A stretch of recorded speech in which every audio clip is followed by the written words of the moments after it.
আমরা মোংলায় সকালে আমরা একটা সর্বদলীয় বিক্ষোভ আয়োজন আমরা করেছি এবং এই বিক্ষোভ থেকেই আমাদের হরতালের পিকেটিং শুরু হবে।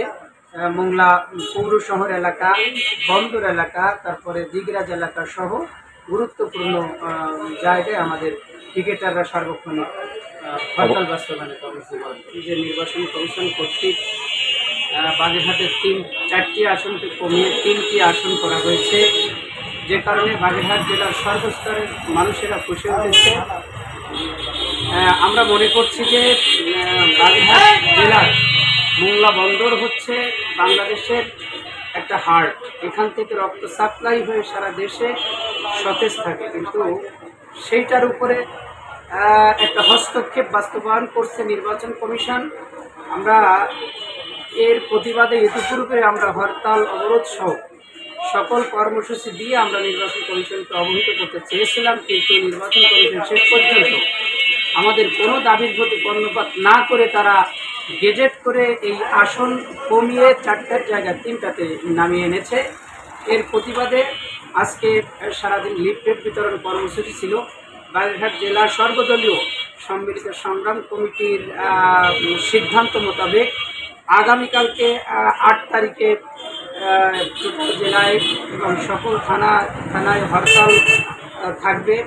এই হরতালে ইন্টারনাল এক্সটার্নাল পরীক্ষা, ঔষধ, কাঁচা মাছ, কাঁচা বাজার, হসপিটাল, নিত্য প্রয়োজনীয় এই সমস্ত জিনিস শুধু হরতালের আওতামুক্ত থাকবে, আর সকল কিছু এই হরতালের আওতামুক্ত থাকবে। এরপরে মঙ্গলবার আমাদের আছে সারা জেলায় এবং থানায়, সারা থানায় এবং জেলায় বিক্ষোভ মিছিল। আর বুধবার আছে আবার 48 ঘন্টা হরতাল, বুধ এবং বৃহস্পতিবার, অর্থাৎ 10 এবং 11 তারিখে।